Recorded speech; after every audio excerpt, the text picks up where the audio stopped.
वेश्या का वर्णन। वेश्या क्या होती है इससे आपको पता पड़ेगा। जब आप लेश्याओं के बारे में समझ रहे थे तो लेश्याओं के विषय को अपन ने कृष्ण लेश्या के करीब करीब सारे विषय को समझ लिया ना।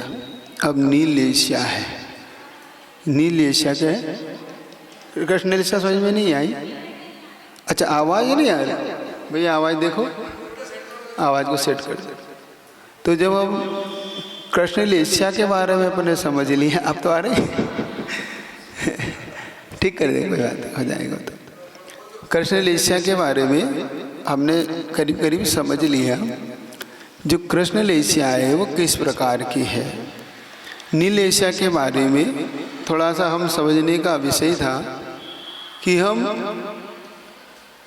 चल रहे थे इस बात पे कि जो लोग परवंचना, अतिलोभी और आहार इत्यादि संज्ञाओं में दक्ष होते हैं, मतलब उसको बहुत ज़्यादा मात्रा में चाहते हैं। क्योंकि दूसरे को ठग कर व्यक्ति या दूसरे के बारे में कोई कमेंट्स करके अतिवंचना करता है, उसकी निंदा करता है या उसके बारे में कुछ कहता है, तो लगता होगा उसको थोड़ी देर के लिए कि हाँ देखो मैंने दूसरे को ठग लिया, लगता है थोड़ी देर के लिए मेरे लिए अच्छा हुआ। लेकिन उसे ये नहीं पता है कि उसने आगे के लिए क्या बो दिया है ना। प्रश्न ये भी कभी कभी मन में आता है कि महाराज हम किसी को नहीं ठगते, लोग हमें ठग लेते। सुनो, लोग हमें ठग लेते, हम क्या करें? हमें वो ठगता होगा। अगर वो ठगता है तो हमने कभी उसे ठग रखा है, ये तो तय है कि या किसी को हमने ठग रखा है। चेन ये सबको याद रखा, हमने किसने किसी हमें ठगा है तो हमने किसी को ठग लिया है ना। नहीं, ऐसा अगर हम सोचते हैं तो हम गलत विचारधारा से हम जुड़ रहे हैं। अगर हम ये सोच के चल रहे हैं कि मैं उसको आगे देख लूँगा, मैं भी उससे ठगूंगा, मैं भी उससे लूट लूँगा, तो आप पुनः एक नया बीज बो रहे हैं। एक बात ये याद रखना, जो जिसको ठगता है उसे ब्याज सहित चुकाना पड़ता है। क्या? ब्याज सहित। जो जिसको ठग लेता है, सोच लेता है कि मैंने उसका खा लिया, मैंने उसका रख लिया, अब वो मेरा क्या कर लेगा। ठीक है, आप वहे जब बलहीन सबलीन करो खाए होती दिन। जब आप बलवान थे तो आपने कर लिया। एक चीज़ मैं हमेशा कहता हूँ कि साल में हर व्यक्ति का एक जन्मदिन आता है ना। साल में हर व्यक्ति का एक दिन जन्मदिन आता है। आज आपका है, आपने मना लिया, कल उसका आएगा, वो मना लेगा। हम ये क्यों भूल जाते हैं कि हमारे जन्मदिन आया, उसका भी तो आएगा। जब उसका दिन आएगा तो सब पे भारी पड़ता है वो दिन। हम ये चूक जाते हैं, हमारे मन से ये निकल नहीं पाता। और एक बात ये बिल्कुल सत्य है कि हम लोग इस चीज़ को इग्नोर करते हैं, गौण करते हैं। जिस दिन हमारा दिन होता है उसको हम अपने सबसे मुख्य दिन बना के चलते हैं। थोड़ा सा हमारी धारणा में ये बैठ जाए ना कि देखो आज मेरा दिन है, कल उसका दिन आएगा, फिर मैं क्या करूँगा, फिर कैसे होगा। एक पूज्य योग सागर जी महाराज से घटना सुनी थी, उस घटना से शुरुआत करता हूँ आपकी, आपको समझ में आएगा कि वास्तव में जीवन कैसे है। महाराज ने बताया कि राजस्थान की घटना है। राजस्थान में एक पति पत्नी घूमने के लिए निकले। सराय होते ना, पहले सराय चलते थे, सराय होते थे जहाँ पे भोजन पानी रुकने के स्थान, उसको सराय बोलते थे। हाँ, धर्मशाला सराय जैसा होता था कि रुकने के लिए सराय है ना। ये दुनिया एक सराय है, अपन बोलते ना। मतलब एक स्थान है रुकने का, एक धर्मशाला है।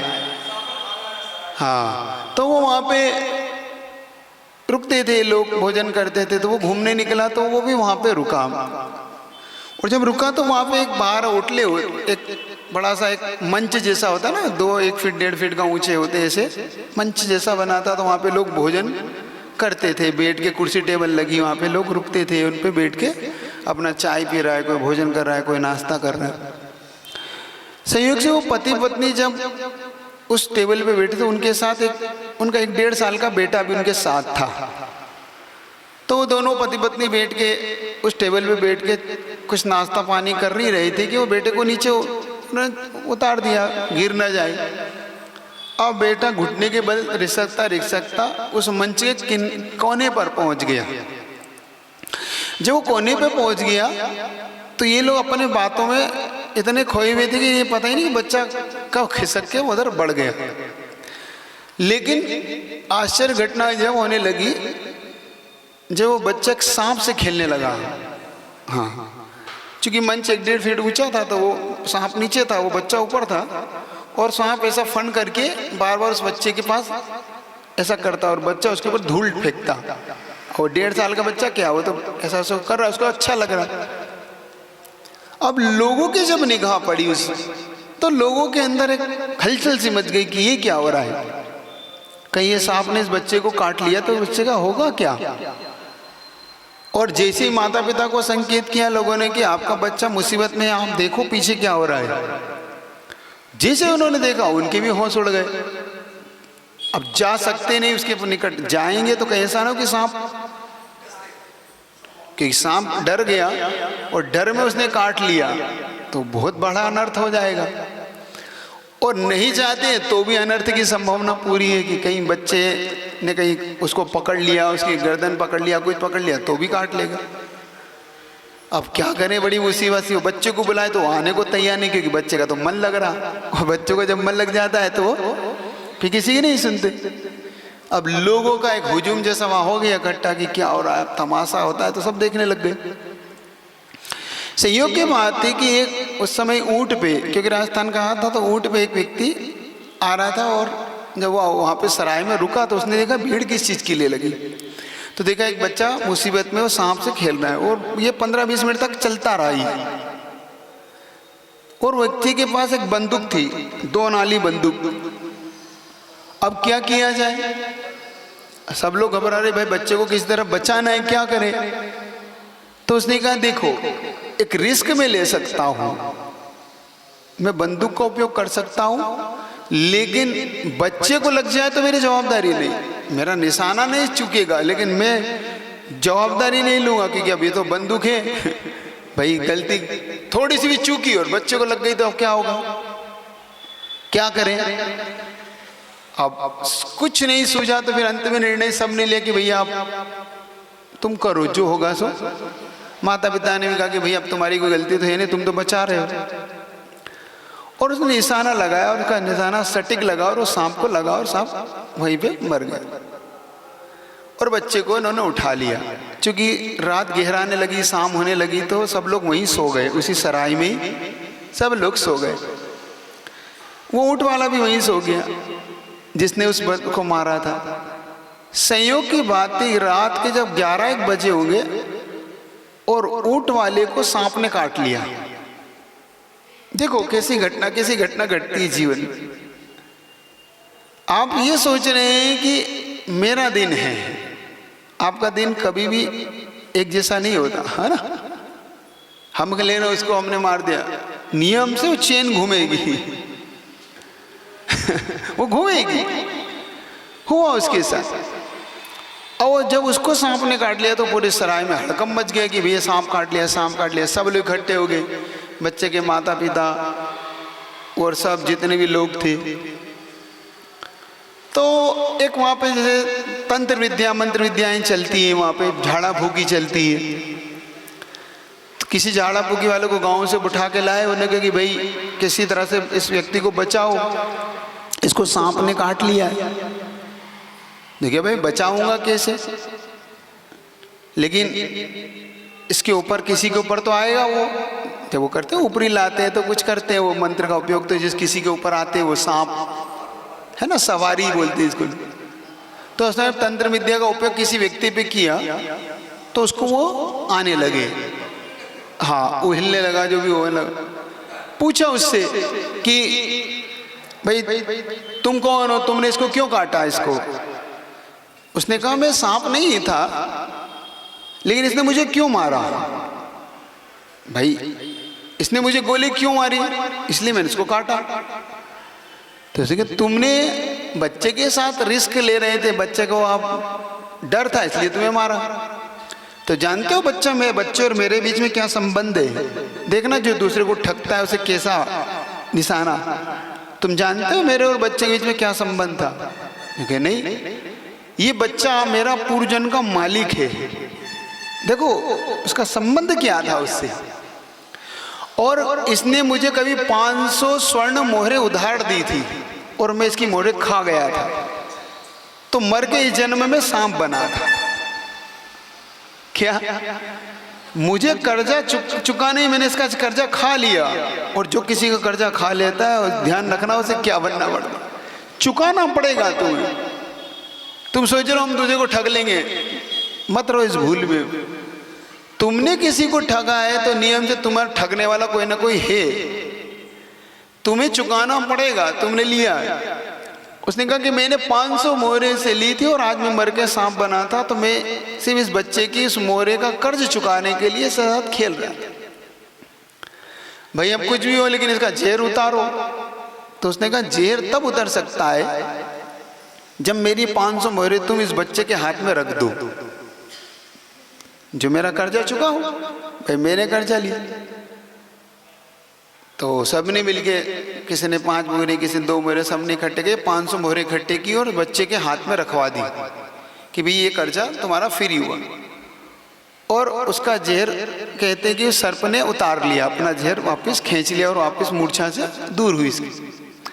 अब ऊँट वाला जब मूर्छा से उठा तो ऊँट वाले ने पूछा कि भाई मेरे साथ क्या हुआ था? मुझे तो सांप ने काटा था। तो पूरी घटना बताई कि तुम्हारे साथ इसलिए हुआ था कि तुमने उसको गोली मारी थी और वो बच्चे की ऐसी ऐसी घटना थी। तो ऊँट वाले ने तुरंत अपना ऊँट बेचा, 500 मोहरे, और सबकी मोहरे चुकाई। क्यों? कि मुझे सांप नहीं बनना, मुझे सांप नहीं बनना, क्योंकि अगर मैंने तुम्हारा खा लिया तो मुझे सांप बन के चुकाना पड़ेगा। ये याद रखना, ये याद रखना। अगर कोई दूसरे को ठगने की सोच रहा है, दूसरे के साथ बुरा करने की सोचता है, अहित करने की सोचता है, तो नियम से उसे दूसरे का अहित कभी नहीं होता, अपना हित ज़्यादा पहले होता है। एक बात हम ये भूल जाते हैं कि हम दूसरे का अहित करने चाह रहे हैं तो हमारे हित पहले होता है। कैसे? हम जब दूसरे के लिए गड्ढा खोदते हैं तो पहले गड्ढा खोदने वाला उसमें गिरता है। ये कहावत है ना, जो दूसरे के लिए गड्ढा खोदता है वो पहले उसमें गिरता है। वो कहावत कैसे बनी आपको पता है? वो कहावत ऐसे बनी, जब आप किसी के लिए गड्ढा खोदोगे तो पहले तुम्हें उस गड्ढे के अंदर उतर के खोदना पड़ता है। जब कहते कि उस व्यक्ति ने अपनी गलती को स्वीकार कर लिया कि हाँ मुझसे गलती हुई, मैंने उसका कर्जा रख लिया इसलिए मुझे सर। तो कभी भी जिंदगी में एक बात याद रखना, ठगना नहीं किसी को, क्या नहीं करना। और किसी ने हमें ठग लिया तो समझ लो कि हम किसी को ठग के आए इसलिए उसने हमें ठगा है ना, सीधी सीधी बात। हमें उसे नहीं ठगना महाराज। दुकानदार ठगता नहीं, नीति न्याय से जो उसका प्रॉफिट है वो लेता है, वो उसके लिए कहा है। इतना तो सब एक बताओ, आप जब उसकी दुकान पे जाते तो आपको पता ही है कि भाई 100 रुपए की चीज 110 रुपए में देगा, क्योंकि नहीं तो पेट कैसे भरेगा भाई। उसे भी तो अपना वो चलाना है, घर परिवार को देखना। हाँ 100 की 200 500 में बेचारा तो ठग रहा है। हाँ करते लेट करते हैं तो उनका पैसा कैसा जाता है? पानी में। पैसा का पैसा, पानी का पैसा पानी में सुन लेना, कभी दूध वाले की घटना आपको मिल जाएगी कहीं पढ़ने में, पानी का पैसा पानी में। हाँ, वो सुनना आप कभी, घटना आपके जीवन में बड़ी आनंद देती है घटनाएं। इससे हमें पता पड़ता है कि हम किसी को ठग के कोई बहुत महान काम नहीं कर रहे, किंतु इससे हमारी लेसियां बिगड़ रही है, ये समझ लो। हमें मुख्य तो हमारी लेसियाओं को पकड़ना है कि हमारी लेसियां ना बिगड़े, क्योंकि लेसियां बिगड़ गई तो नियम से हमारी आने वाली जो गति है दुर्गति में बदल जाएगी, मतलब हमारा सब कुछ गड़बड़ हो जाएगा। चलिए कल की घटना आपको पूरी करता हूँ, है ना। सुनिए, आप तैयार होंगे, मानसिक रूप से तैयार है। घटना अपनी पहुंची राजा श्रेणी की, वो घटना जिसने यशोधर मुनि महाराज को 500 कुत्तों से उपसर्ग किया। जब उन कुत्तों ने भी उन मुनि महाराज की शरण पा ली तो वो भी शांत बैठ गए, लेकिन श्रेणी का मन अशांत रहा, और अशांत मन में नियम से दुर्घटनाएं होती हैं। अशांत जब मन होता है ना तो नियम से किसी दुर्घटना को आगाज करता है वो। गुरुजी ने लिखा, अशांत दूध में मलाई कहाँ, मलाई कहाँ, अशांत दूध में सो प्रशांत बनो। मलाई कहाँ, अशांत दूध में सो प्रशांत बनो, या प्रशांत बनो, ठीक है। क्योंकि जब हम अशांत होते हैं तो नियम से हमारी सोचने की समझने की सारी शक्तियाँ प्राय समाप्त होती हैं। अशांत व्यक्ति कोई निर्णय नहीं ले सकता, और लेता है तो उल्टा ही लेता है वो। तो एक चीज़ आपसे ये कहना चाह रहा हूँ कि कभी भी अशांत मत होइए, थोड़ा सा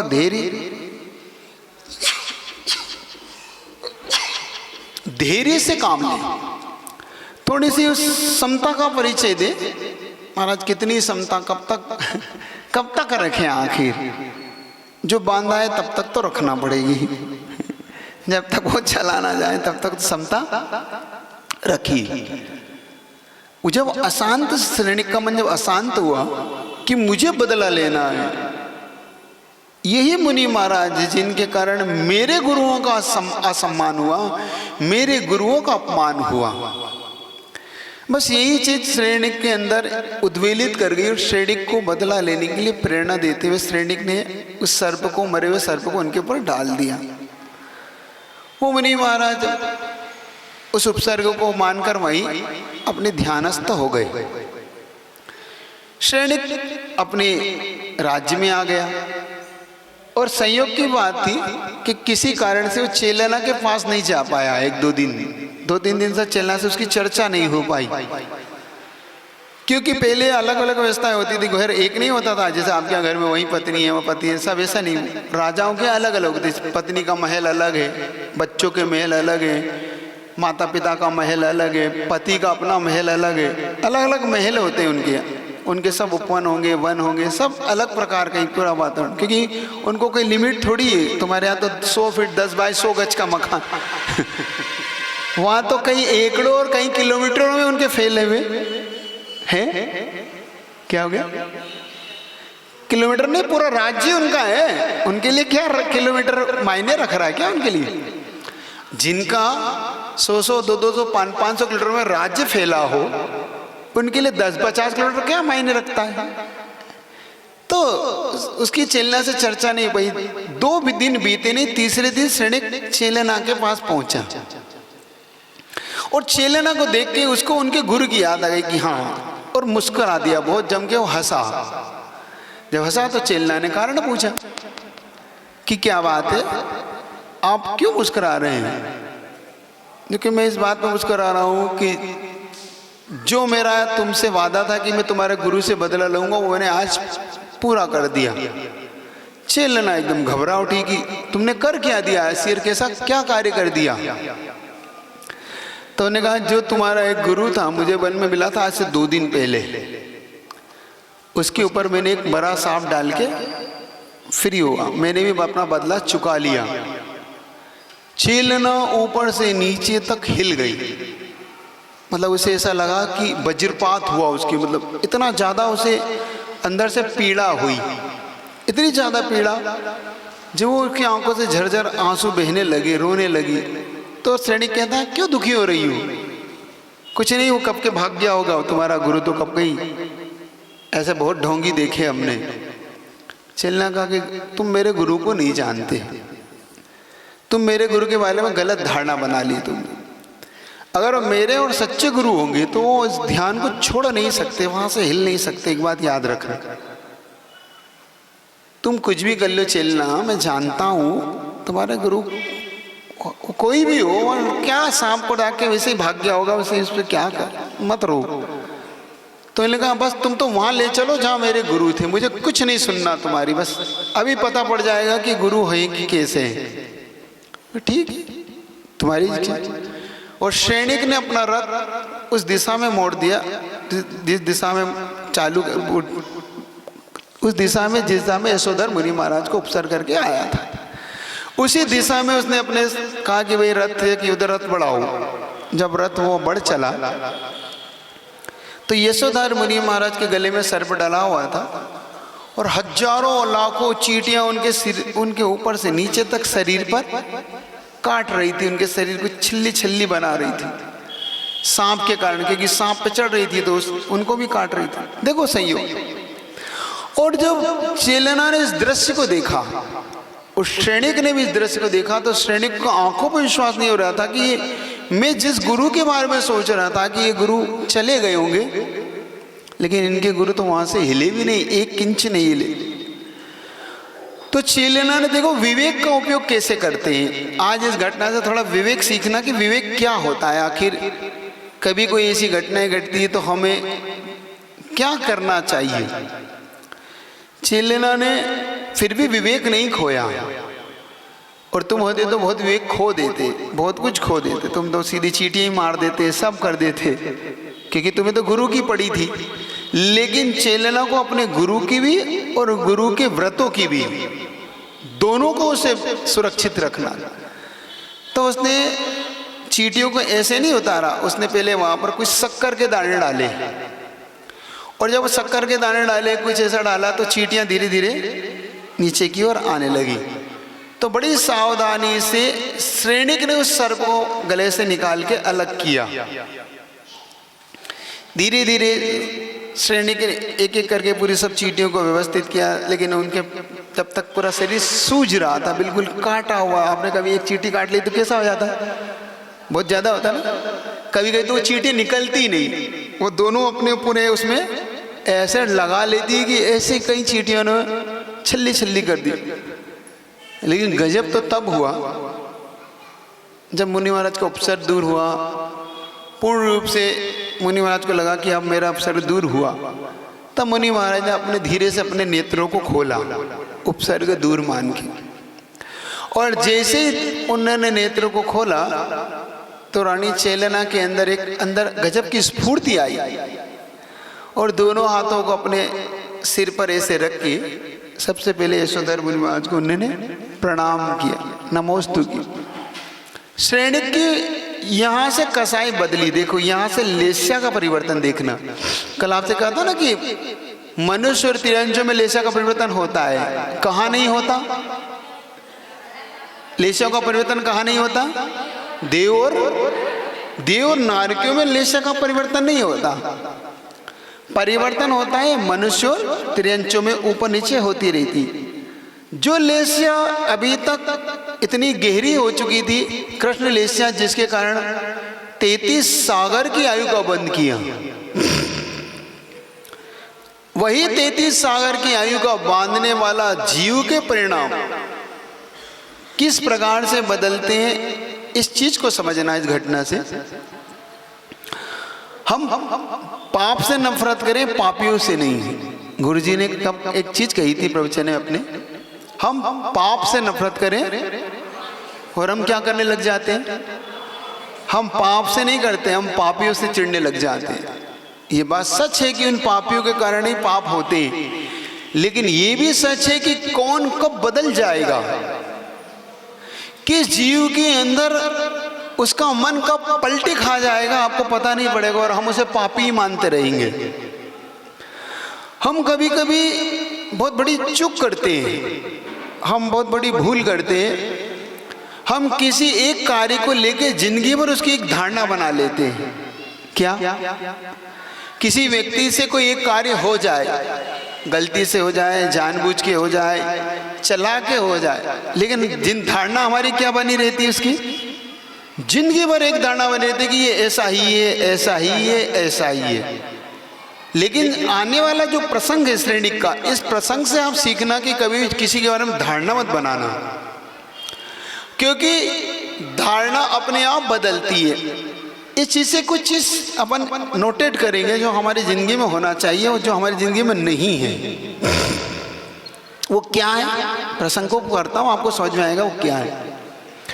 जैसे मुनि महाराज ने नेत्र खोले तो चेलन ने नमोस्तु किया, और चेलन ने नमोस्तु किया तो श्रेणिक ने भी नमोस्तु किया।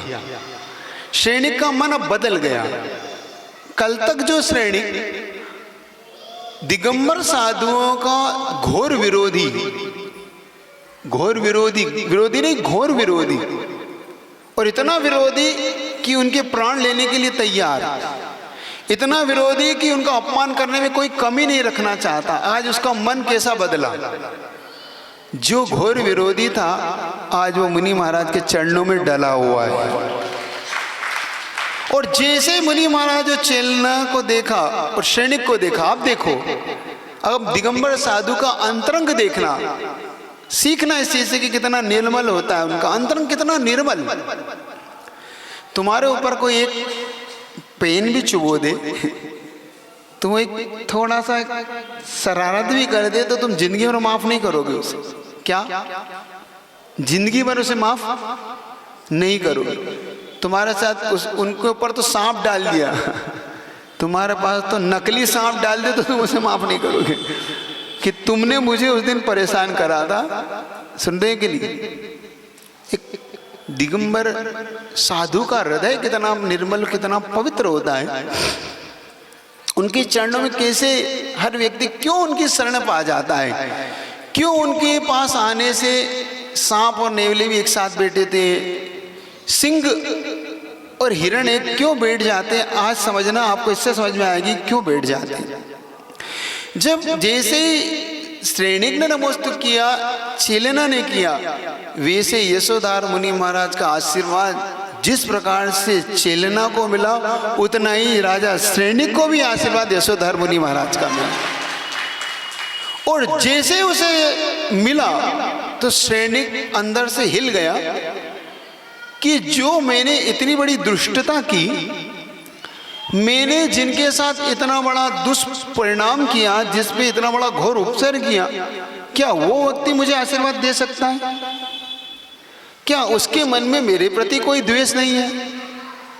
क्या उसके प्रति वो मेरे प्रति कुछ बुरा नहीं सोचता? बस यह चीज श्रेणिक के अंदर भाग गई। और जब ये चीज उसके अंदर भाग गई तो उसने जिंदगी भर के लिए बौद्ध धर्म छोड़ के जिंदगी भर के दिगंबर धर्म अपना लिया। यहां से श्रेणिक का जीवन बदला। अब इससे जो चीज आपको नोटेट कराना चाहता हूं वो नोट करो अपने जीवन में, कि बदले से बदला नहीं चुकाया जा सकता। क्या बदले का हम बदला चुका के कभी किसी को हम बदल नहीं पाएंगे। अगर हम बदले की भावना रखेंगे कि हम उससे बदला लेंगे तो हम किसी को बदल नहीं पाएंगे, ये याद रखना। अगर तुम चाहते हो कि सामने वाला बदले, सामने वाला अच्छा बने, तो सही बताना उसके लिए हमारे अंदर क्या परिणाम होना चाहिए। अब इस घटना से ही बोल दूं, क्या होना चाहिए। यशोधर मुनि महाराज ने क्या किया ये बताओ। बस कुछ नहीं किया। यशोधर मुनि महाराज ने कुछ नहीं किया, ना क्षमा किया ना बदला लिया। यशोधर मुनि महाराज ने एक बड़ा काम किया, इग्नोर किया। क्षमा की बात तो तब आती जब वो कहते कि यहाँ आ जाओ मैंने तुम्हें क्षमा कर दिया, वो क्षमा मांगता। अभी श्रेणिक ने तो कोई क्षमा मांगी ही नहीं, तो क्षमा किस बात की। क्षमा तो तब होती नहीं। यशोधर मुनि से वो कहता, हे मुनि महाराज मुझसे अपराध हुआ, आपके प्रति मैंने ऐसा भाव किया, आप मुझे क्षमा कर दो। तो कहते हाँ क्षमा किया। यशोदा और मनुवाद ने क्षमा की तो भी कोई चर्चा है ही नहीं। समझ रहे हो बात, समझ में आ रही है मैं क्या कहना चाह रहा हूं? यशोदा और मनुवाद ने एक बहुत बड़ा भारी काम किया, वो देखो तुम वो क्या किया। तुम किसी को अपना कब बना सकते हो, तुम कब उसके प्रति अपने प्रति प्रेम भाव, जब तुम इग्नोर करना सीख जाओगे। क्या करना है तुम्हें? इग्नोर। किस चीज को? सामने वाले की भूल को। किसको करना है? सामने वाले की भूल को जब हम इग्नोर करने लग जाते हैं, सामने वाले को इग्नोर नहीं करना है। हम गलती करते हैं सामने वाले को इग्नोर करके, सामने वाले से हम उससे बात नहीं करेंगे जिंदगी भर, ये करते हैं इग्नोर। सामने वाले को इग्नोर कैसे होता है? आज के बाद इससे बात ही नहीं करना, देखना ही नहीं है। क्या करते हैं? बात करते हैं तो फिर सामने वाले को इग्नोर नहीं किया, आपने उसकी बात को इग्नोर किया। जैसे यशोधर मनुवाद ने इग्नोर किया ना, तो यशोधर मनुवाद ने श्रेणी को इग्नोर किया कि श्रेणी की बात को, श्रेणी के कार्य को इग्नोर किया। आप देखना एक बहुत गजब की चीज निकल के आती इन चीजों से, जो हमारी जिंदगी को बदलती है। हम बदलना चाहें तो एक बहुत बड़ी चीज है ये। किसी से अगर कोई गलती हो जाए और तुम्हारे मुख से एक बार निकल जाए, कोई बात नहीं, निकलता है कभी? देख लेना। हाँ ये बात भी ठीक है, अपनों के प्रति निकलता है कि दूसरों के प्रति? सबके प्रति। फिर तो बहुत अच्छा। अगर ये चीज हो जाए अपने अंदर तो फिर हम बहुत जल्दी ऊंचाइयों को छू सकते हैं। हम बहुत जल्दी हम अच्छे इंसानों में हमारी गिनती होने लग जाए, कोई बड़ी चीज नहीं। तो श्रेणिक ने जो कार्य किया बस उतना ही कर लेना कि तुम किसी की गलती को इग्नोर करना, किसी व्यक्ति को इग्नोर नहीं करना।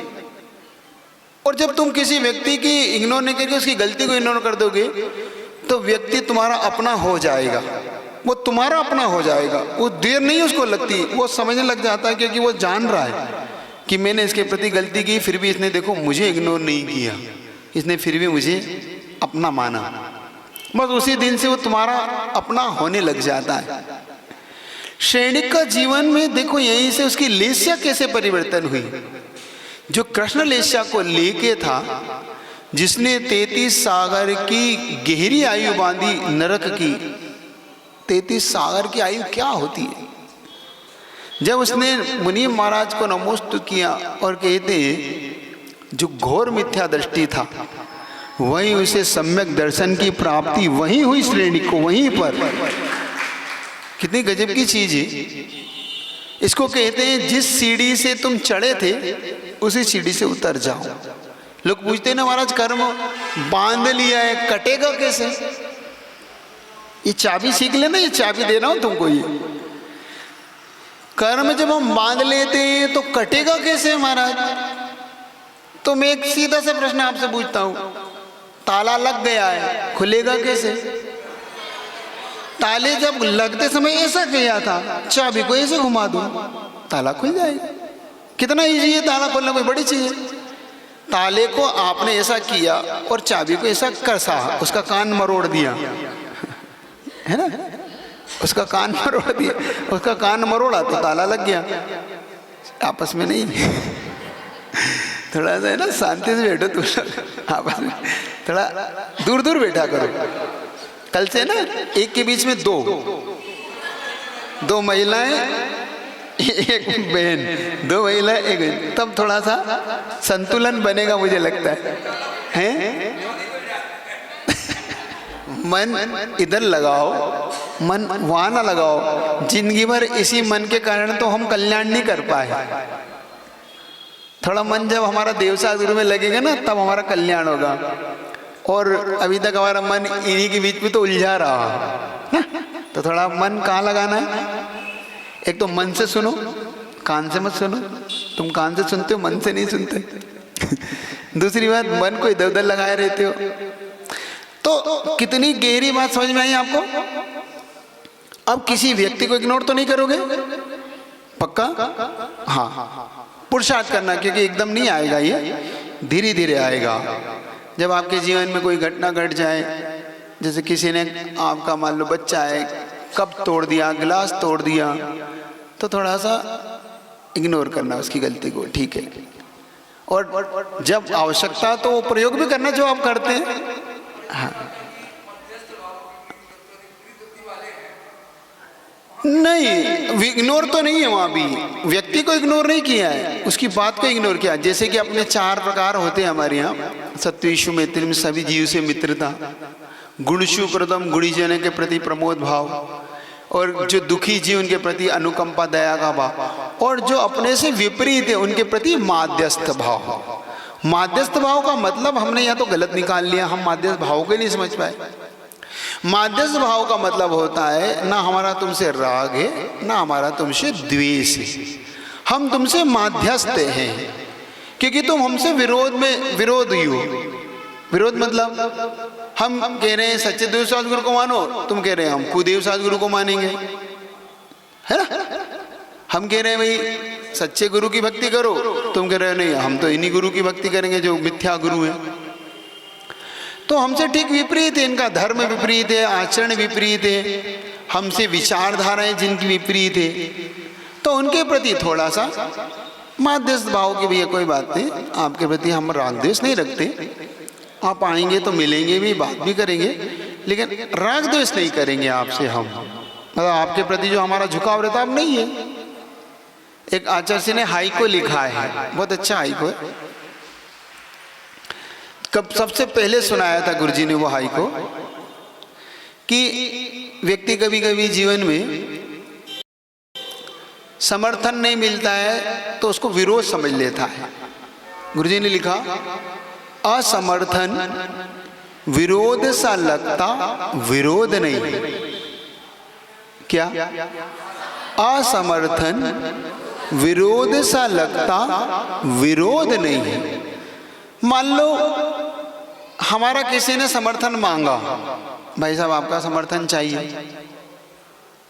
तो हमने उससे ना समर्थन किया ना समर्थन, मतलब हमने उसका समर्थन नहीं किया, लेकिन विपक्ष का भी समर्थन नहीं किया, हम माध्यस्थ हो गए उसके। तो आपको समर्थन नहीं मिला हमारा, तो आपने क्या मान लिया हमारा, यार आप तो हमारा विरोध करते हो। तो भाई मैंने आपका विरोध कब किया? भाई मैं मौन हूं, आप मुझसे कह रहे थे आप हाँ भरो, तो मैंने हाँ नहीं भरी आपके, विरोध नहीं है मेरा। असमर्थन विरोध सा लगता विरोध नहीं। हमारे जीवन में पापों का समर्थन नहीं करना, बस वो बता देता हूँ आपको कैसे होता है आपके जीवन में। आपने किसी से कहा भाई पिक्चर चलना है, उसने कहा आपसे पिक्चर चलना है, देखो, और आपने कहा भैया हम पाप में कहाँ पड़ेंगे, तो हमने कहा हम नहीं जा रहे हैं। देखो तुम हमेशा हमें विरोध करते हो हमारा, भाई मैं आपके साथ पिक्चर नहीं जा रहा हूँ, तो मेरा विरोध कहाँ है इसमें? मैं समर्थन में नहीं हूँ आपके, मैं पिक्चर जाने के लिए मेरा मन नहीं है तो मैं नहीं जा रहा। आपको विरोध क्यों लगता है? होता ना पति पत्नी में ऐसा होता है कभी कभी, पति हमेशा ही नाराज होते, तुम रात में खाती ही नहीं हो मेरे साथ घूमने चलती ही नहीं हो तुम। मान लो किसी पत्नी का रात्रि भोजन त्याग है, अब पति को घूमने का शौक है, पार्टी में जाने का शौक है, मान लो कहीं जाता है, अब जाता है तो पत्नी से कहता है भाई चलो अपन भी चलते हो, पत्नी कहती नहीं मेरे को तो खाने ही नहीं है, मैं क्या करूंगी जाके। तो पति क्या समझता है? विरोध। तो पत्नी कहती है देखो विरोध मत मानो, मैं नहीं जा रही, तुम चले जाओ, मैं तुम्हें रोक तो नहीं रही हूं। होता है ना ऐसा, पति कहते हैं कि भाई तुम चल ही नहीं रहो, पति कहती मैं जा ही नहीं रही, तो पति को लगता हमेशा बुरा लगता है, तुम मेरी मानती नहीं हो, तुम सुनती नहीं हो, तो भाई मैं नहीं जा रही हूँ, तुम चले जाओ, मैंने ये तो नहीं कहा कि तुम भी छोड़ दो। तो एक महिला ने वैसे प्रश्न किया कि महाराज ऐसे में क्या करना चाहिए? तो हमने कहा देखो तुम्हें पतिदेव चाहते हैं, हाँ हमारा चाहते बहुत है, और तुम पति देखो मैं भी चाहती हूँ महाराज उनसे, वो मुझे चाहते हैं मैं उन्हें चाहती हूँ, तो तुम्हारे मन में क्या भाव आता है? अब महाराज ये आता है कि डिस्प्यूट ना हो जाए इस कारण, हम एक दूसरे को चाहते भी हैं, एक दूसरे से हमारा प्रेम है, एक दूसरे पे अच्छे भाव रखते हैं हम, अब डिस्प्यूट ना हो जाए। तो मैं देखो तो वो तुम्हें चाहती है, तुम उन्हें चाहते हो, तो वो क्या कहते हैं तुमसे कि देखो तुम मुझे चाहती हो तो मेरे साथ खाने चलो, तो तुम कह दो तुम मुझे चाहते हो तो छोड़ दो। वो क्या कहते हैं, पति यही कहता है, देखना तुम मुझे अगर चाहती होगी तो तुम मेरे साथ चलोगी, आज जरूर तुम मेरे साथ घूमने चलोगी। तो पत्नी को भी सीधी सीधी, अगर तुम मुझे चाहते होगे तो आज तुम क्या कर दोगे, जिंदगी भर नहीं खाओगे। जब तुम नहीं छोड़ सकते तो मैं खा कैसे सकती हूँ? जब तुम छोड़ नहीं सकते, नहीं मैं नहीं छोड़ सकता तो मैं खा नहीं सकती। भाई इसमें बुरा क्यों मान रहे हो? भाई तुम खा रहे हो, मैंने कभी बुरा नहीं माना, तो मैं छोड़ रखी तो तुम्हें बुरा क्यों लग रहा है? बात समझ में आ रही कि नहीं आ रही आप?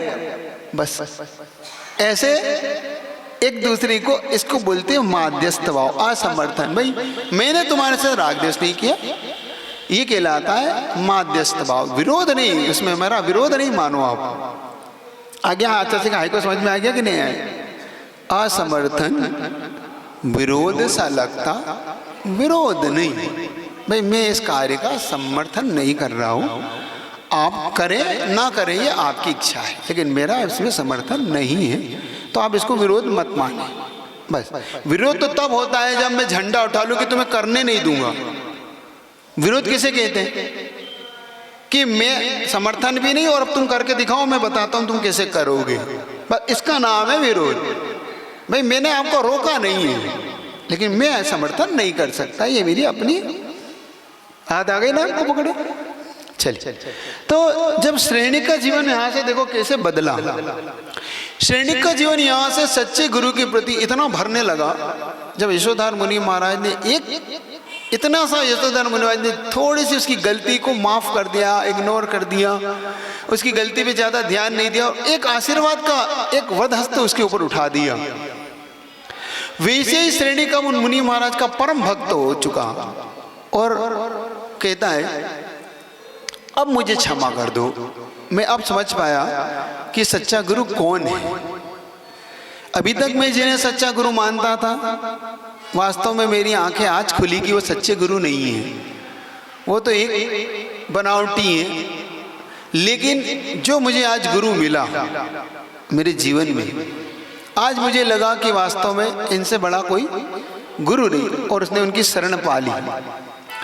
यहाँ से यशोधर मुनि महाराज उन्हें आशीर्वाद दिया। श्रेणिक ने यहीं से जैन शासन को अपनाया। अब श्रेणिक जैन शासन का परम भक्त बनता चला गया, और कहते हैं श्रेणिक का जीवन जब सम्यक दर्शन को प्राप्त कर गया, और एक बार जिसके जीवन में सम्यक दर्शन प्राप्त हो जाता है, लेकिन दुर्भाग्य उसके जीवन में ये रह गया कि उसकी नरक आयु कम नहीं हो पाई, कट नहीं पाई। एक चीज इससे और ले लेना, जीवन में कभी भी आयु एक बार बंध जाए तो छूट नहीं सकती। क्या? अगर जीवन में आयु बंध गई, आयु दो प्रकार की होती है, थोड़ा इसको समझा देता हूं।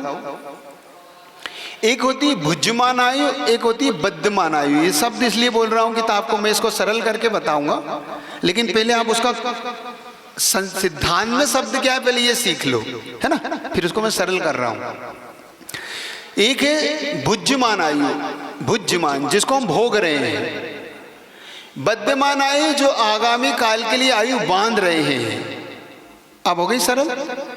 जो वर्तमान में जिस आयु को हमने भोग रहे हैं उसको बोलते हैं भुज्यमान आयु, और एक आयु होती है बद्धमान आयु जो हमने आगे के लिए बांध ली है, बांधेंगे, उसको बोलते हैं बद्धमान आयु। ठीक है, अब ये शब्द याद रहेंगे, क्योंकि जब कर्म सिद्धांत, माइक आपके पास माइक दे दो, कहाँ गया वो माइक वाला, गायब गया? तो हाँ, आप माइक तो ले लो फिर पूछो। हाँ बेटे बेटे पूछ लो, कोई बात नहीं, बेटे बेटे पूछ लो। आगामी कितने भाव तक की आयु बांध सकते हैं? आगामी एक भाव की आयु हम बांध सकते हैं ज्यादा ज्यादा। एक वर्तमान जो भोगा है वो आयु चलती है, एक जो आगे की चलेगी, उससे ज्यादा हम आयु नहीं बांध सकते, क्योंकि जिस आयु में आप जाएंगे वहां से फिर आयु के उन परिणामों से बंद करेंगे। उसके लिए सिद्धांत यही है आयु बंद का। बता चुका हूं वैसे, फिर भी एक शॉर्टकट में बता देता हूं। आयु बंद के लिए एक 8 अपकर्ष काल पड़ते हैं। अपकर्ष का मतलब होता है 8 प्रकार, 8 अवसर। चांस, जिसको आप चांस बोलते हैं अपनी भाषा में, अवसर बोलते हैं, उसको आगम में अपकर्ष काल बोलते हैं। क्या बोलते हैं उसको? हाँ, लिखते चले जाओ, अपकर्ष काल इजिकल टू चांस। लिख लो, बस सरल शब्द है। आपको सिद्धांत पढ़ोगे ना तो ऐसे सिद्धांत को आपके गले में उतार दूंगा, मतलब आपके यहाँ और यहाँ सब दूर उतर जाएगा सिद्धांत, बस पढ़ते चले जाना। अपकर्ष काल इजिकल टू चांस, अवसर जिसको आप बोलते हैं। जब 8 बार आपको आपके आयु के अवसर पड़ते हैं, जब आयु को आप बांधते हैं, लेकिन आयु का सिद्धांत है एक बार आयु बंध गया तो बदल नहीं सकता। आपके यहाँ होता है ना, बिका माल वापिस नहीं होता। हम बेच चुके हैं, ये माल वापिस नहीं होगा। आप फेंकें, इस्तेमाल करिए, आपके ऊपर है। हमारे यहाँ एक बार निकल गया तो निकल गया। जैसे आप हमारी डेली से नीचे उतरे, हम आपको नहीं पहचानते, आप हमें नहीं पहचानते, ये ध्यान रखना। कभी आप नहीं गए होंगे, पूछ लो गए कि नहीं, पूछ लेता। कभी आप काला बाजार गए? पूछ क्या बोलते हैं इसको? उरंदी यहाँ पे है। हाँ, जहाँ पे 2 नंबर का बिकता है, सीधे सीधा पूछ ले रहा हूँ। चोर बाजार बोल लो, काला बाजार बोल लो, 2 नंबर का बोल लो। 2 नंबर के बाजार का सिद्धांत क्या है? वो ही है, जैसे ही तुम उसकी दुकान पर चढ़े, उसने आपको माल दिया, तुमने लिया, और जैसे तुम डेली उतरे, वो तुम्हें नहीं पहचानता, तुम उसे नहीं पहचानते। ये सिद्धांत है वहाँ। तुम उसको लौटाने जाओगे तो कहेगा भैया भाई साहब आप कौन है, आप कब आए थे मेरे में? स्पष्ट इनकार कर देता है वो पहचानने से। 1 मिनट हुआ, मैं तो आपके पास आ गया, मैं आपको नहीं पहचानता भाई साहब। अरे मैंने आपसे लिया, पहचानता ही नहीं हूँ मैं आपको, आप कब आए? आप पधारे यहाँ से। आप भले वो कितने ही चिल्लाओ, वो सुनता ही नहीं है किसी। ऐसे आयु कर्म में बंध गया, भाई साहब मैं आपको नहीं पहचानता, जो बंध गया ये आपका है। समझ रहे हो? उदाहरण याद रहेगा, उदाहरण याद रखना बस। आयु कर्म एक बार बंध गया सो बंध गया। अब आपको हम नहीं पहचानते, अब आप और कहीं जाके बात करें, आप ले चुके हैं माल हमसे, ठीक है? राजा श्रेणिक का यही हुआ। राजा श्रेणिक ने नरकायु को बांध लिया, तो नरकायु आप बदल नहीं सकती, उसकी कट नहीं सकती। यही उसके जीवन में हुआ। आप भी सावधान रहना, आयु बंध के लिए कुछ परिणाम होते हैं, वो आपको सिखा देता हूँ, आपके दिमाग में बैठा देता हूँ, आपको बहुत अच्छे से याद रहेगा। हमारे पास 100 संख्याएं, मान लो 1 से लेके 100 संख्याएं अपने पास। इसमें से कुछ ऐसे शब्द हैं जो सिद्धांत के आपको सिखा रहा हूँ, आप सीखना वो शब्द, क्योंकि जब आप सुबह पढ़ोगे तो जल्दी से मेरे यहाँ काम हो जाएगा, दोनों आपके काम हो जाएंगे। इसमें 4 चीजें होती हैं। एक जगन्य, लिख लो, जगन्य, एक उत्कृष्ट, एक अजगन्य, एक अउत्कृष्ट, ये 4 शब्द हैं। जगन्य लिखा, उसके आगे आ लगा दो तो अजगन्य हो जाएगा। उत्कृष्ट लिखा, उसके नीचे आ लगा दो तो अउत्कृष्ट हो जाएगा, है ना? अब जगन्य, उत्कृष्ट और ये सब क्या है, बहुत सीधी सीधी परिभाषा आपको बैठ जाएगी। 100 संख्या थी, एक संख्या है जगन्य। जगन्य मतलब सबसे छोटी, उत्कृष्ट मतलब सबसे बड़ी 100। तो जगन्य हो गई 1, उत्कृष्ट हो गई 100। तो जो 2 है वो अजगन्य है, क्योंकि 2 हो गई, 1 से ऊपर चली गई, तो ये क्या हो गई? अजगन्य। जगन्य से ऊपर 2, 3, 4, 5, 6, 7, 8, 98 तक अजगन्य है। 99 उत्कृष्ट हो गई। उत्कृष्ट थी 100, उससे 1 घटा दी तो क्या हो गई है? अउत्कृष्ट। जगन्य 1, उत्कृष्ट 100, अउत्कृष्ट 99 और अजगन्य 2 से लेके 98 तक, ठीक है? अब इन परिणामों में हमको अपना परिणाम देखना है कि परिणाम क्या होता है। परिणाम का मतलब होता है भाव। परिणाम का अर्थ क्या हुआ? भाव। आपके अंदर परिणाम चल रहे हैं, आपके अंदर क्या भाव चल रहा है, आप किन भावों से सोच रहे हैं, बड़े सावधान रहना। क्योंकि आप जो भी सोच रहे हैं, कर्म एक ऐसी रील है जो उसको पकड़ रहा है। क्या? कर्म की रील में एक एक भाव आपके पकड़ में आ रहे हैं। आप सावधान रहना, आप गलती मत करना। आप ये सोच रहे हैं कि मुझे कोई नहीं देख रहा है, मैं अकेला हूँ, मेरे अब कोई नहीं पहचानता मुझे, तो आप भ्रम में हैं। एक बहुत अच्छी चीज़ आपने याद रखना, जब आप भीड़ में हो, क्या? जब आप भीड़ में हो तो अपने शब्दों से सावधान रहना। जब आप भीड़ में हो तो अपने शब्दों से सावधान रहना, और जब आप एकांत में हो तो अपने विचारों से सावधान रहना। जब आप भीड़ में हो, क्योंकि उस समय आप कुछ भी बोलेंगे उसका इफेक्ट पूरी भीड़ पे पड़ता है। और जब आप एकांत में होते तो अपने विचारों को संभालना। सबसे ज्यादा विचार बिगड़ते एकांत में। पुण्य के विचार कम आते हैं, एकांत में पाप के विचार सबसे ज्यादा आते हैं। ये ठीक है कि गलत है कि सच है? पूछता हूं, आपका अनुभव जानना चाहता हूं।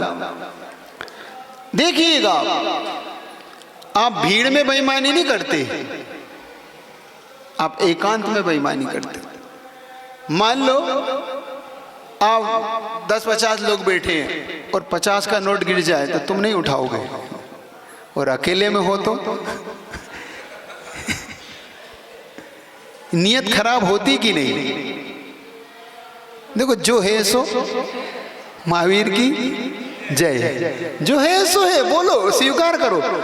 क्योंकि तुम जिस क्षेत्र में बैठे हो वहां अगर अपने परिणामों को नहीं पकड़ोगे, ये और कुछ नहीं, मुझे कुछ नहीं सिखाना है तुम्हें। मैं तुम्हें ना सिद्धांत सिखाने बैठा हूँ, ना तुम्हें कुछ नहीं सिखाने बैठा हूँ। मैं तुम्हें अपने परिणामों को पकड़ना सिखाना बैठा हूँ यहाँ पे। तुम अपने परिणामों को पकड़ो। सारा खेल परिणामों का है, सारा खेल। जब हम एकांत में होते हैं तो हमारे मन में कैसे कैसे विचार आते हैं, कैसे कैसे पाप के विचार आते हैं। इससे बदला लूंगा, इसको निपटाऊंगा, इसने मेरे साथ ऐसा किया, छोड़ूंगा नहीं इसको। बनाते हो कि नहीं योजना?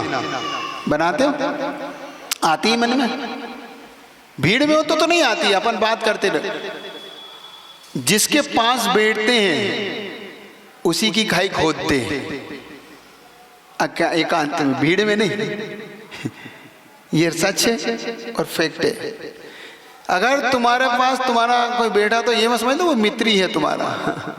वो तुम्हारी खाई भी खोद सकता है, क्योंकि वो तुम्हारे लिए क्या सोच रहा है। और किसी की मुस्कान पे मत चले जाना कि वो तुमसे मुस्का के बात कर रहा है तो अंदर क्या विष घोल रखा है, कुछ मत पता नहीं पड़ता कि वो उसकी उनकी मुस्कान पे जाके तुम जा रहे हो और अंदर जहर घुल रहा है, ये पता ही नहीं पड़ता। हम बाद में समझ पाते हैं जब वो डस के चला जाता है, हम बाद में चेत पाते हैं। इसीलिए बहुत सावधान रहना। जिंदगी बहुत लंबी है, जिंदगी बहुत अच्छी है, इसको बर्बाद मत करना। अपने परिणामों को पकड़ना। कुछ मत सीखो तुम जिंदगी में, अपने परिणामों को पकड़ना सीखो। अपने परिणामों को अगर तुमने पकड़ लिया, और सबसे ज्यादा मैंने बता ही दिया कहाँ बिगड़ते हैं, अकेले में। अकेले में हम डरते नहीं, अकेले में हम ये समझते ही नहीं कि हम क्या करना चाह रहे हैं। नोटेट करना इस बात को, और इस बात को इतनी गहरी धारणा बनाना कि जब भी एकांत में तुम बैठो, जब भी एकांत में बैठो, तब तब अपने परिणामों पर सावधान रहना कि परिणाम क्या कह रहा है। जब तुम मोबाइल चलाते हो तो भीड़ में अलग चलाते हो और एकांत में अलग चलाते हो।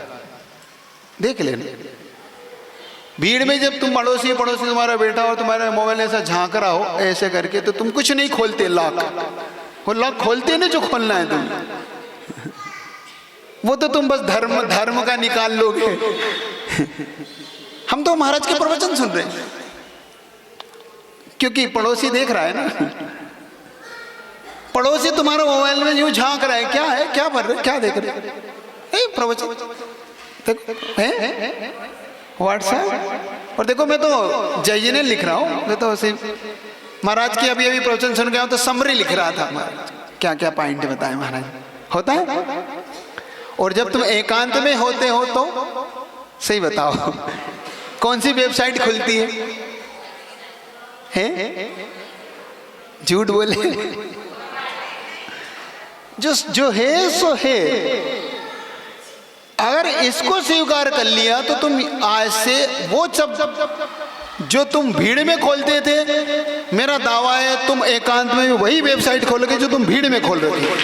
ये दावा है, क्योंकि तुम्हारे मन में इतना परिवर्तन आ जाएगा कि नहीं, कर्म मेरा मुझे कहीं नहीं छोड़ेगा। कर्म मुझे ना एकांत में छोड़ता है, न मुझे भीड़ में छोड़ता है।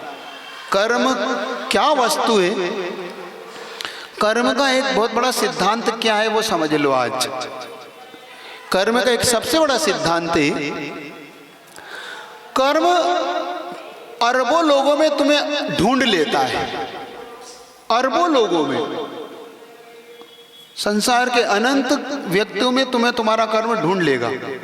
वो पड़ोसी के नहीं जाएगा, तुम्हारे जाएगा। जैसे क्योंकि तुम जिस क्षेत्र में रहते हो वहाँ गाय भी रहती है, तुम गाय पालते भी हो, पालते हैं ना, किसी के घर पालते हो कोई गाय। तुम लाखों गाय में उसका बछड़ा छोड़ देना, लाखों गायों में वो बछड़ा अपनी माँ के पास जाएगा, कभी माँ से नहीं भटकता। वो अपनी माँ को ढूंढ लेता है, खोज लेता है। लाखों गायों में उसका माँ और उसका बछड़ा दोनों एक दूसरे को ढूंढ लेते हैं। लाखों गाय में छोड़ देना तुम, वो अपने आप माँ माँ करता हुआ निकल जाएगा। ऐसे ही कर्म भी तुम्हें लाखों करोड़ों में खोज लेता है कि यही है जिसने मेरे साथ ऐसा किया था। इन परिणामों को तुमने पकड़ लिया तो तुम जीत जाओगे। आगे बढ़ाऊं घटना, चलाओ आगे। आगे थ्योरी समरी समझ में आ गई। श्रेणिक का जीवन जब बदला, श्रेणिक का जीवन यहां से बदलना शुरू हुआ और उसने अब भगवान महावीर का समोसरण पाने की योग्यता पाली। किसका समोसरण? जब श्रेणिक अपने पूरे राज्य में, अपने जो मगध देश का राजा था, बैठा हुआ था अपने राज्य में, अचानक जो वहां का माली था, वो माली वन में घूमने के लिए निकला, क्योंकि उसको रक्षा का भार सौंपा था कि वन में कोई गड़बड़ ना हो देखना। तो वो आश्चर्यचकित इस बात से था कि आज वन में ये क्या आश्चर्य देख रहा हूं। क्या देख रहा था वन में? वो देख रहा था एक सिंह एक गाय के बछड़े को चाट रहा है। क्या? एक सिंघनी एक गाय के बछड़े को चाट रही है? ये तो संभव ही नहीं। जो उसका शिकार है वो उसको प्रेम दे रही हो। थोड़ा सा और आगे बढ़ा तो देखता है कि सांप और नेवला खेल रहे हैं। सांप और नेवला जो कभी जन्मजात बेरी। थोड़ा सा और देखता है, घूमता हो तो उसकी आंखें फटी रही। हो क्या रहा है? आखिर में सपना तो नहीं देख रहा। तो अपने थोड़ा सा ऐसा हिला के देखता है अपने आप को कि भाई, कभी कभी आप करते ना, कहीं होता है ना, कहीं हम सपना तो नहीं देख रहे। जैसे कहीं देखो कैसे देखते वो बता देता हूँ। कभी कभी अचानक कोई ऐसी चीज मिल जाए, जैसे गुरुजी। अब गुरुजी का मान लो कुछ लोग को विश्वास नहीं होता कि गुरुजी हमारे यहाँ आएंगे कि नहीं आएंगे, और अचानक आ जाए ना तो 2-3 चांटे मारते अपने, क्या आ गए क्या सही में गुरुजी? वो कहते हैं महाराज हम तो अभी भी ऐसा लग रहा है सपना ही है। आहार दे लिया, सब दे लिया, उसके बाद क्या लगता है? अभी भी सपना ही लग रहा है। ऐसा ही होता है जब हमारे साथ कुछ नहीं हो। तो देख रहा था क्या हो रहा है। फिर उसकी निगाह गई कि क्या आज तो मौसम गर्मी का है ही नहीं, ये मौसम तो ठंड का है और आम फल रहे हैं। ठंड के मौसम में आम कैसे आए? सातों ऋतु के फल फूल फल रहे हैं, सब कुछ फल रहा है वहां पर। तो माली को लगा कोई या तो कोई बहुत बड़ा आश्चर्य हुआ है। जब वो थोड़ा और आगे बढ़ता है तो कोई से पूछता है कि भैया ये आज मैं आश्चर्यचकित घटना देख रहा हूँ, ये क्या हो रहा है? सांप नीलाव खेल रहे हैं, सिंगनी अपने गाय के बच्चे को प्यार कर स्नेह दे रही है, चाट रही है। ये ऋतु के फल, आम के फल क्यों फल रहे हैं? ये चूहा देखो, बिल्ली चूहे साथ घूम रहे हैं, क्या है ये सब?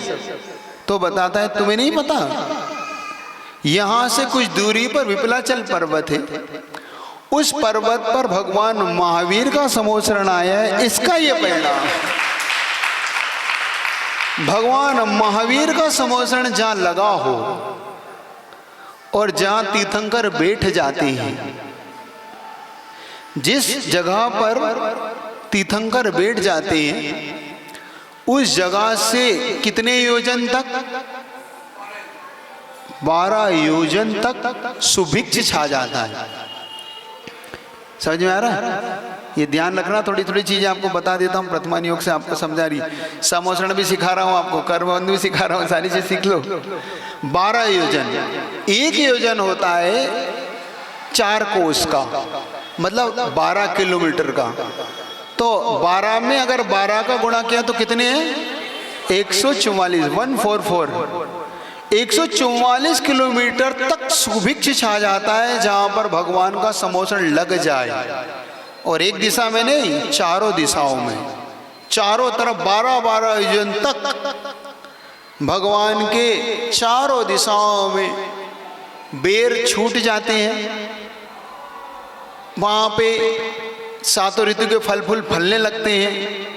वहाँ पे कभी दुर्भिक्ष नहीं फैलता, कभी अकाल नहीं आता। वहाँ पे हर जीव सुख शांति को महसूस करने लगता है।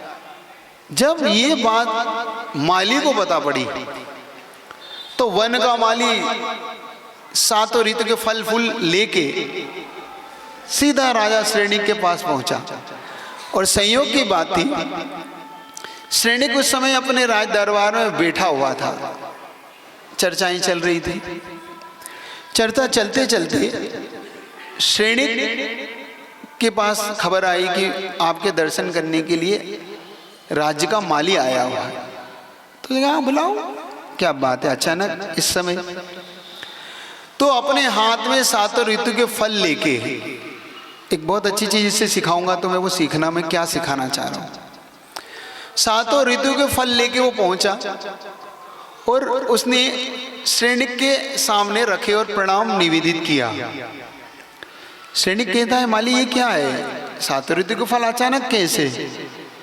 कि भगवान मैं भी आज आश्चर्य था राजन, आज मैं आश्चर्य था, लेकिन आपके पुण्य योग से इस पूरे राज्य में एक ऐसे व्यक्तित्व का आना हुआ है जिस व्यक्ति के आने मात्र से सात ऋतु के फल फूल फल गए हैं और ये सब दृश्य देखने को मिल रहा है।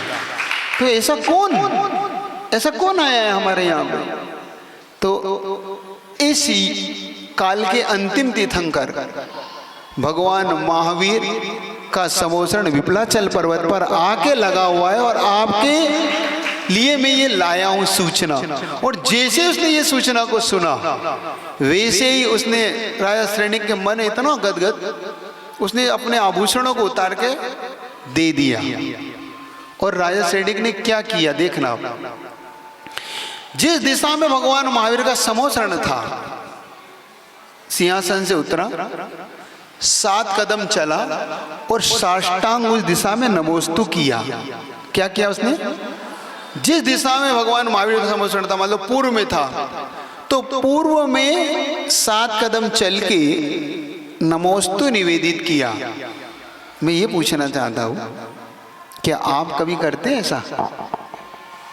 कभी आपको सूचना मिल जाए, कभी आपको सूचना मिल जाए कि आपके यहाँ पर नगर में मुनि महाराज आ रहे हैं, आचार्य भगवंत आ रहे हैं, आपको ये पता पड़ जाए कि आपके घर की तरफ रथ यात्रा आ रही है, भगवान निकल रहे हैं आज, क्या कभी आप ऐसा करते हैं? नहीं, 7 कदम चल के नमोस्तु निवेदित करते हैं कभी? और ये श्रेणिक नहीं, सोदर इंद्र भी करता है, कि तुम नहीं करते, तुम तो बहुत छोटे हो। सोदर इंद्र को भी जब पता पड़ता है कि भगवान का जन्म हुआ है, भगवान गर्भ में आए हैं, भगवान ने दीक्षा ली है, भगवान को केवल ज्ञान हुआ है, भगवान को मोक्ष हुआ है, उसी क्षण अपने सिंहासन से उतरता है और 7 कदम जाके उस दिशा में नमोस्तु करता है जिस दिशा में वो जन्म हुआ है। भगवान आप सीखिएगा, कभी भगवान का आपको पता पड़ जाए कि रथ यात्रा हमारे घर की ओर आ रही हो और तुम्हें कोई बता दे कि देखो रथ यात्रा आने वाली, उसी क्षण वहीं पर आपका सिर मस्तक झुक जाना चाहिए विनय से कि जय हो, भगवान इस दिशा से आ रहे हैं। क्या सीखना आज से, जब भी तुम्हें पता पड़ जाए महाराज इस दिशा से आ रहे हैं, मान लो गोटे गांव से आ रहे हैं, कभी शाहपुर सहजपुर से आ रहे हैं, कभी जबलपुर से आ रहे हैं, चारों दिशाएं आपकी हैं, तो उन दिशा में नमोस्तु करिए। आप 7 कदम नहीं चल पा रहे हो, मान लो कि नहीं है जगह, तो वहीं पे वहीं नमोस्तु करिए। कोई भी हो, इतने कट्टर बन जाओ इस मामले में कि जिस मामले में तुम उनको देखना जो उनका अगर समय हो जाए, देख लेना, उनका समय हो जाए, ट्रेन हो, बस हो, स्टेशन हो, कुछ नहीं देखते, बिछाया और झुक जाते हैं अपने प्रभु के चरणों में, झुक जाते हैं, नहीं देखते वो क्या है, हम कहाँ बैठे, बस मुझे तो अपने प्रभु की भक्ति, और तुम पैंट खराब ना हो जाए, कहीं और खराब ना हो जाए, नमोस्तु तो सवाल ही नहीं उठता। अब तुम तो मिलने पे नहीं करते हो खड़े खड़े, तुम दूर बाहर से तो क्या करोगे। सुनना, इससे क्या होगा महाराज, इससे क्या हो जाएगा, हम नमोस्तु करेंगे, इससे उस समय जो साथी से पुण्य का तुम्हें बंद होता है, देखना, एक मिलने पर जब तुम नमोस्तु करते हो और एक बिना मिले जब नमोस्तु करते हो, दोनों में उत्कृष्ट भाव कब होते ये देखना। तुम्हारी अंदर की भक्ति सामने वाले को प्रभावित कब करती है, मिलने पे तो हर कोई नमोस्तु करता है, अजैन भी झुक जाता है, जब तुम अचानक नमोस्तु कर देते हो ना और सामने वाला कहता है भाई कहाँ हो, किसको नमोस्तु कर रहे हो, कौन है यहाँ, तो कहता है तुम्हें पता नहीं हमारे महाराज जी आने वाले हैं इस दिशा से, तो इसलिए मैं इस दिशा में नमोस्तु कर रहा हूँ। तो कहता गजब, इतनी श्रद्धा, इतनी भक्ति तुम्हारे अपने गुरु के प्रति कि अभी तुमने गुरु को देखा नहीं, अभी गुरु को तुमने कहीं सुना नहीं, और मात्र तुम्हें इतना पता पड़ा कि तुम्हारे गुरु इस दिशा से आ रहे हो, तुमने उस दिशा में नमोस्तु कर लिया। इससे ज्यादा कोई सम्यक दृष्टि नहीं हो सकती। एक बात सीखो, कभी भी अब भगवान तुम्हें मिल जाए, कभी गुरु मिल जाए, तो कभी ये नहीं करना तुम तो 7 कदम छोड़ दो, 7 कदम दुकान से नहीं उतरते। मुझे आश्चर्य तो तब होता है क्या क्या आता होगा। हाँ माइक है, माइक से बोलो ना।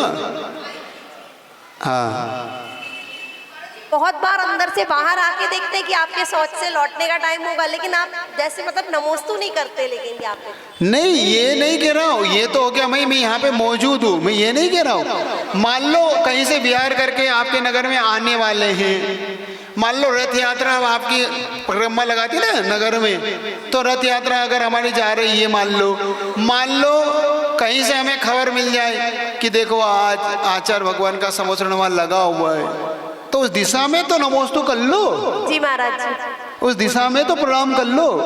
उस दिशा में भी तुमने प्रणाम कर लिया, उस समय का जो पुण्य का आश्रय होता है, उस समय जो तुम्हारे कर्म की निर्जरा हो सकती है, कितनी बड़ी हो सकती है, देखो तो सीखो इस बात को कैसे करना। दूसरी चीज सीखो, मालिक खाली हाथ गया था कि भरे हाथ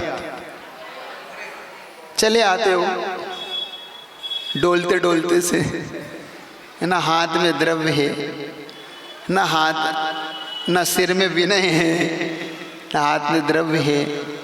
एक बात जिंदगी में बांधना जो मैंने पूरे संसार में सबसे ज़्यादा सिखाई हम लोगों ने हमारे मतलब तीनों महाराज जब थे, अभी तो छुल्लक जी भाई, हम तीनों महाराज ने एक चीज़ सबके अंदर जो खास कर डाली, चाहे वो दिल्ली हो, तुम्हें सब मिलेगा देखने को, चाहे दिल्ली वाला आए, चाहे वो सहारनपुर का आए, यूपी का आए, हरियाणा का आएगा, सबसे पहले वो गुरु के चरण में कोई बड़ी चीज अर्पित करेगा और फिर उनके पाद प्रक्षालन करेगा। तुम सीख लेना, देख लेना, तुम कभी भी कोई बाहर का व्यक्ति आएगा ना, सबसे पहले तुम देखना तीनों महाराज के दर्शन कैसे करता है वो।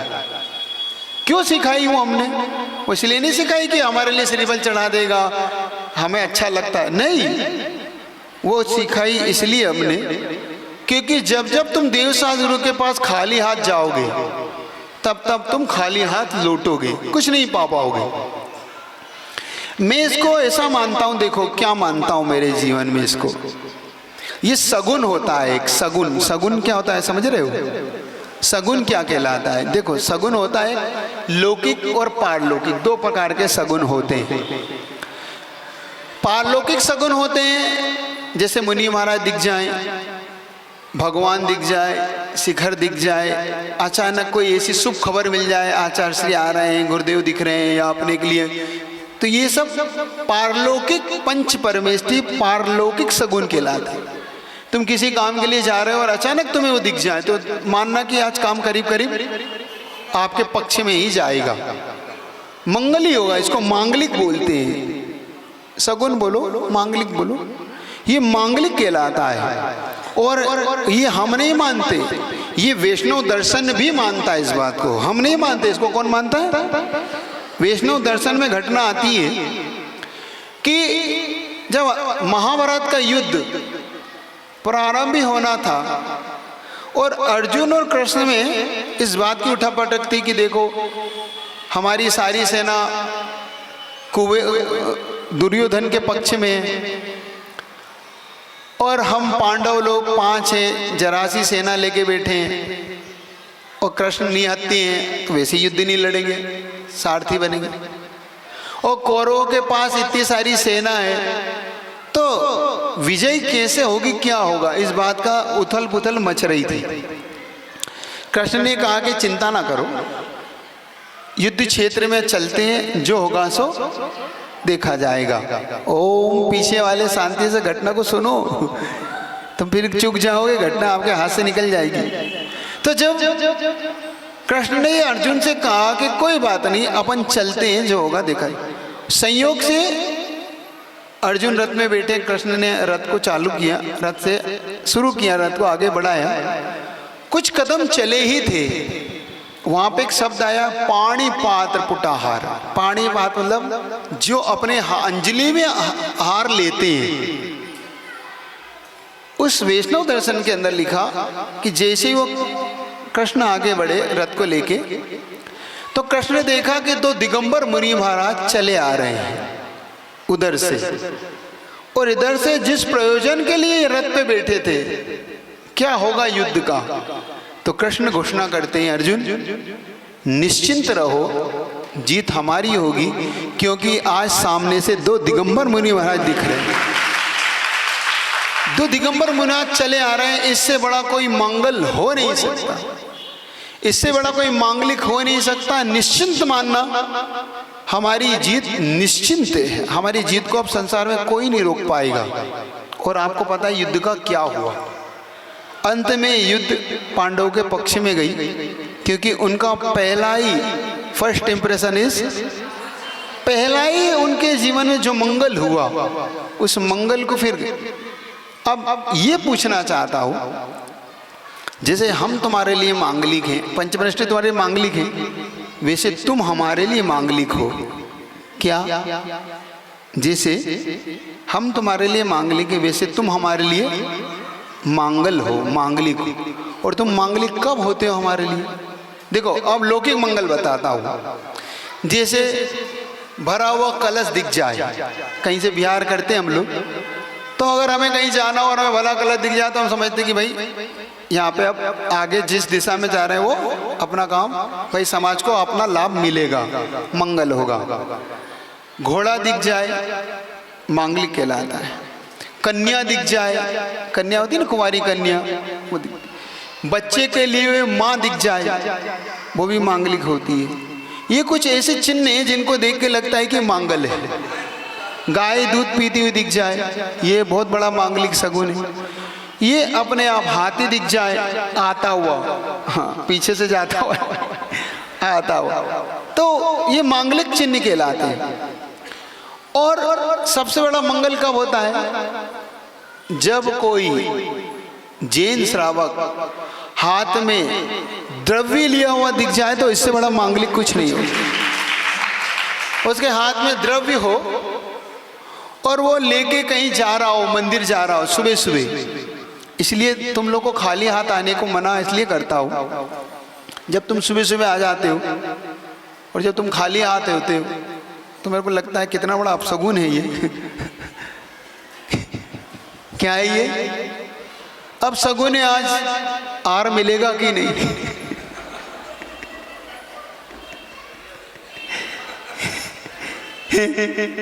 आज अब शगुन, तुम अब शगुन तो नहीं बनना चाहता मुनि महाराज के लिए? बनना तो नहीं चाहते ना? तो कभी खाली हाथ मत जाना। उनसे मैं कहता हूँ दोपहर 12 बजे आया करो तुम लोग, जब तक आहार सुबह से अपशगुन लोग ना आए। आओ तो भरे हाथ आओ, किसी का सगुन करो। तुम्हें देख के लोग कहें कि हाँ आज मेरा जीवन मांगलिक के सगुन हो रहा है। सुन रहे हो कि नहीं? समझ में आ रहे? तो मंगल है, क्योंकि तुम कुछ चाहते हो हमसे। क्या चाहते हो हमसे? तुम हमसे चाहते हो कि हमारे लिए मुनि महाराज कोई आशीर्वाद दे, हमारे जीवन मंगलमय हो, हमारे जीवन की समस्याएं दूर हो, समाधान हो। तो होगी कब? जब मंगल होगा, सगुन होगा, तब तो मैं निश्चिंत कर पाऊंगा कि तुम्हारा जीवन मंगलमय बनेगा। और जब मंगलमय नहीं बनेगा तो फिर मैं भी कह देता हूँ भैया बाद में आना। कभी कभी गुरुजी टाल देते ना आपको, बाद में क्यों?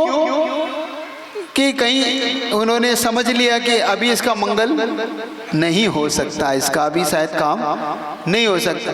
उनके कुछ अलग हैं, वो नहीं बता रहा आपको कि वो कैसे जांचते हैं, वो आपको नहीं बताऊंगा, वो हमारे घर की बात है, वो अंदर की बात है कि वो आप मेरी जात के नहीं हैं। मेरी जात के नहीं है, मेरी जात के हैं वीर सागर जी और धवल सागर जी, आप इनकी जात के हैं। अपन दोनों का नहीं लेवल है, एक लेवल नहीं होता है। गुरु भक्त में नीचे का और ऊपर का संबंध तो हो सकता है, लेवल का संबंध नहीं होता। मेरे गुरु ने सिखाया है संबंध अपने लेवल वालों से करो। हाँ, बराबर वाली से। दो अधिकादि गुणा नाम तू सूत्र है। आचार्य उमा स्वामी महाराज ने कहा या तो बराबर के गुण वाले से करो या अपने से 2 गुण ज्यादा वाले से करो। जिस दिन तुम्हारा मुझसे 2 गुण ज्यादा हो गया उस दिन मैं तुम्हारा अपना संबंध ही बना लूंगा। अभी नहीं बना सकता तुम्हें अपना संबंध। तो जिस दिन तुम मंगल करना चाहते हो, अपने जीवन को मांगलिक बनाना चाहते हो, तो आज से कभी खाली हाथ, पक्का बोलो आओगे कि नहीं? कभी भी खाली हाथ मत जाओ, कभी भी। हो सके तो उत्तम द्रव्य लेके जाओ, श्रीफल ले जाओ, बादाम ले जाओ, अखरोट ले जाओ, द्रव्य ले जाओ, ये विशेष। तो और एक चीज और आपको हाथों हाथ समय हो रहा है, एक चीज मेरा आप कहना आप सब मानेंगे, आज से मानेंगे। कृपा करके आप लोग किसी भी मुनि महाराज के चावल मत चढ़ाना नीचे, क्योंकि तुम चढ़ाते कम हो, बिखेरते ज्यादा हो। चावल चढ़ाने का कहीं मना नहीं है, चावल चढ़ाओ, खूब आया, लेकिन मुनि महाराज के वहां मत चढ़ाना। वहां चढ़ाना लौंग, बादाम, श्रीफल, अखरोट, सूखे फल। चिटक मत चढ़ाओ, चिटक है तुम्हारी जो उसमें चींटियां बहुत हो जाती है, उसका और कोई कारण नहीं है। आगम में आया है, चढ़ाना चाहिए, चढ़ाओ, लेकिन उसमें चींटियां इतनी हो जाती है क्योंकि तुम इतने गिरा के चले जाते हो, और उसमें इतनी चींटियां हो जाती है कि हमेशा लगता है कि भैया ये तो हमसे ही कहीं ऐसा गड़बड़ तो नहीं हो गया। तो कल से नियम क्या रहेगा आपका? चावल आप नहीं चढ़ाएंगे, आप चिटक भी नहीं चढ़ाएंगे। भगवान को तो चढ़ाएंगे, लेकिन वहां भी सावधानी से चढ़ाएंगे। मैं देखता हूं जब नीचे हम आहार पे निकलते हैं तो तुम्हारे वहां पे देखना कितनी असंख्यात चींटियां होती है, असंख्यात। तुम किसमें चढ़ाते हो? बादाम वो चिटक चढ़ाते हो, चावल चढ़ाते हो, तुम विवेक ही नहीं रखते। और मैंने देखा अपनी आंखों से महिलाएं आ रही हैं, उन्हें चींटियों के ऊपर पुंज चढ़ाती जा रही हैं, वो ये देख ही नहीं रहे कि हम चढ़ा कहाँ रहे हैं। अब मैं बड़ा आश्चर्य करता हूँ कि देखो अपन विवेकी हैं, श्रावक हैं, फिर भी हम विवेक नहीं रख रहे। हम पाप तो नहीं कमा रहे कहीं, विचार करना, हम पुण्य की जगह पाप तो नहीं कमा रहे। तो आप लोग भगवान को भी जब चढ़ाएंगे तो मेरा एक कहना, आपके जो भी यहाँ पे माली जो भी व्यवस्थापक है उनसे आप ये कह देना कि भैया आप जो भी वहाँ पात्र रखें उस पात्र के आसपास थोड़ा सा कपूर इत्यादि को डाल दें ताकि वहाँ चींटी ना हो। और चढ़ाने वाले भी उस पात्र में चढ़ाएं, इन टेबलों पे ना चढ़ाएं, है ना। बनाते, लेकिन हमारी तो आदत है ना, हमें तो वो पात्र से ही अलग चढ़ाने हैं, लीक से हटके करना है ना हमें। तो हमें लीक में कहाँ करना है, अगर हम सही दिशा में चल लें तो सही बात। तो इतना रखता हूँ आज, कल लेस्याओं का आगे बढ़ाऊंगा। सैनिक चाहिए तो सुनना है आपको महाराज जी। हाँ, 7 कदम का क्या है सर? 7 कदम, 7 तत्वों को लेके वो बताऊंगा कभी आपको, उससे अपन बता देंगे, चलिएगा। 8 भी होते तो भी यही प्रश्न था, 6 भी होते तो यही प्रश्न था। प्रश्न तो कहीं नहीं बदलता।